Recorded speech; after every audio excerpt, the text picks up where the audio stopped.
Senate looks to quickly reject the Mayorkas impeachment charges in a speedy trial. Senate leaders are preparing to swiftly reject the articles of impeachment against Homeland Security Secretary Alejandro N. Mayorkas in an effort to prevent the proceedings from devolving into a political spectacle, more so than they already have been. Let's be fair. Majority Leader Chuck Schumer aims to expedite the process, potentially beginning on February 28th, when the charges are expected to be delivered by the House, with plans for a brief trial lasting only a couple of days. Despite almost 2 weeks remaining before the articles of impeachment are formally presented, Senate leaders are already strategizing. The charges against Mayorkas, narrowly approved by the House after a previous defeat, accuse him of failing to enforce immigration laws and breaching public trust regarding border security, framing President Biden's immigration policies as unconstitutional. Senate leaders anticipate sufficient Democratic support and Republican frustration with the unconventional charges and handling of Mayorkas' impeachment to swiftly exonerate him. The objective is to either dismiss the charges entirely or expedite the proceedings to an early conclusion, confident in having the votes needed for acquittal with a 2/3 majority required for conviction. Constitutionally mandated to consider House-approved impeachment charges, the Senate must conduct a trial with senators serving as jurors once the articles are delivered. However, there are various options for proceeding, with House Republicans advocating for a full trial, emphasizing accountability and consequences if the Senate fails to take the matter seriously. While recent high-profile impeachments, notably the two for President Trump, ended in acquittal, a precedent exists for a cabinet secretary's impeachment, although no conviction has occurred. Senate leaders had the authority to establish rules for the proceedings, typically including an opportunity for any senator to move for dismissal with a simple majority threshold for such action. Let's make a point here. The Democrats created this problem. It used to be that impeachment was only used if there was an actual violation of the law, which means a misdemeanor or worse. Take, for instance, President Bill Clinton. He perjured himself under oath. He was found guilty of perjury. He actually lost his bar license because of that.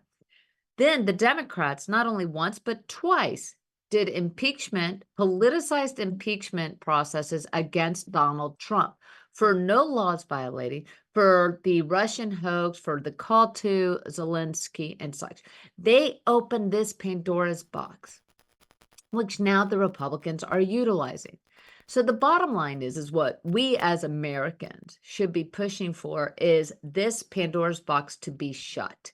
The impeachment process should not be a political tool to be attacking one presidential election or cabinet members when, like for right now, the Democrats who had the administration versus the Republicans in the House Republicans or the House of Representatives or vice versa. So until the political game of impeachment ends and it truly goes back to what and serves the purpose of an impeachment, we are going to continue to see the political grandstanding of impeachment by both Republicans and Democrats. So the hope is that the leaders that are elected remember that they are there to do a job.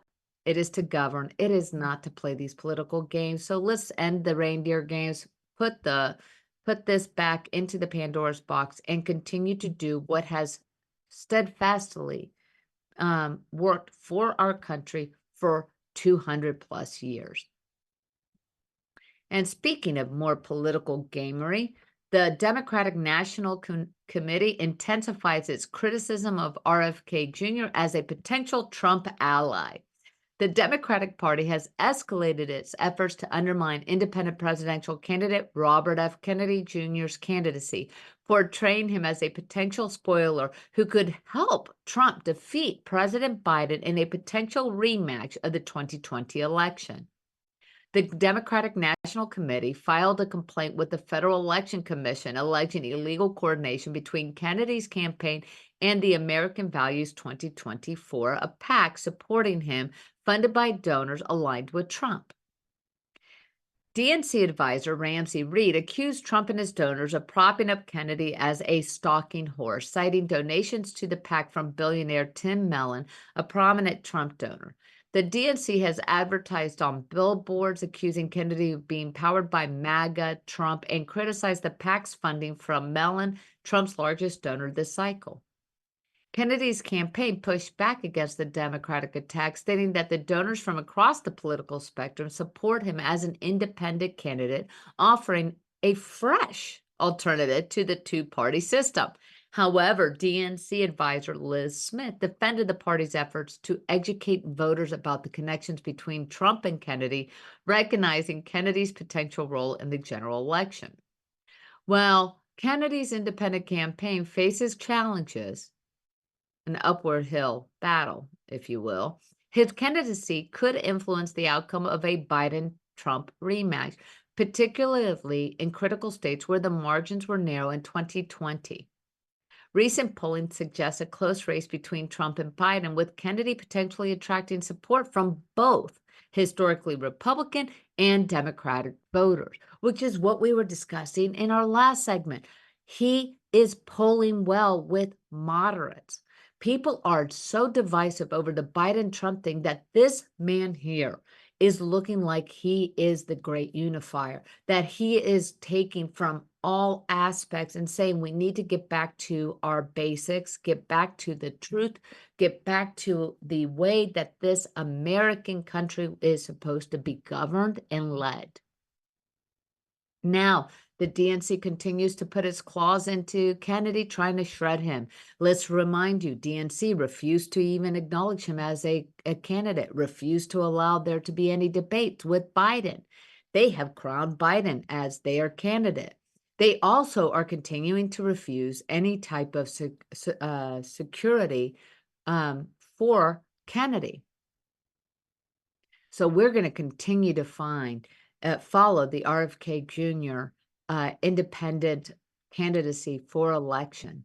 And speaking of campaigns, Haley is upping her attacks on Trump after Trump mocked Haley's husband, stating, where was he? Where was he? When, in fact, Nikki Haley's husband is deployed, serving our country in his service in the military. The Republican presidential candidate, Nikki Haley, condemned rival Donald Trump's remarks about her husband's military deployment as a disgusting, following Trump's insinuations during campaign speech in South Carolina. Trump's comments prompted Haley to release a digital ad highlighting his history of disparaging military service members and their families, including remarks about Senator John McCain's war heroism and former White House Chief of Staff John Kelly's account of Trump's reluctance to visit a cemetery for fallen World War I veterans. Haley's ads underscores the potential impact of Trump's comments in South Carolina, a state with a significant military presence. Haley's response reflects broader concerns within the Republican Party about Trump's treatment of military veterans and their families, particularly in a state where support for the military is deeply ingrained. To attack on the basis of where is your spouse? How come nobody's seen him? Knowing that, I believe he's a Lieutenant Colonel Haley, is deployed. It really is I would say it should have been beneath Trump. Trump, who always states he is a patriot first. Trump, who says and claims that he is a huge supporter of our military. And yes, during his administration, he increased our military spending. He increased the budget and had more funding for the military. But to attack, first of all, a fellow Republican candidate on the basis that your husband is missing when that husband is serving our country, that is deplorable. I can say this as a former wife of a military major. The families that are supportive and have active military personnel that are specially deployed in a way is something that should be applauded. And I do applaud Nikki's family for their stalwart commitment to her husband and knowing that, let's face it, she is going through a stressful, challenging time running a campaign against Donald Trump. And she has to do this with her husband, her solid rock, as she calls him, being away on the other side of the world in a continent of Africa. And she is trying to be as supportive of him as he is of her in a long distance manner. But this really does highlight even more so. Although people will try to trash her and say like these unfounded allegations of infidelity from, I think, over 15 years ago and such, the one thing is for certain. Haley's husband has continued to provide support. He even stated that he continues to support her even though afar, and he prefers to always be in the background. But one thing is for certain, to attack an individual's husband's absence based on the fact that he is deployed, knowing he is deployed, is not going to win any favors among military families or those that have had family members in the military. But it also does question what is Trump's allegiance to the military. He has had several gaffes, if you will, ridiculing and making inappropriate jokes at the expense of military members and especially like John McCain. This is something that will be continued, but one thing is for certain, Nikki is now pouncing her claws are out because he has struck a nerve. Now, to see whether that nerve will actually ring through this upcoming primary election on the 25th of February, we shall soon see.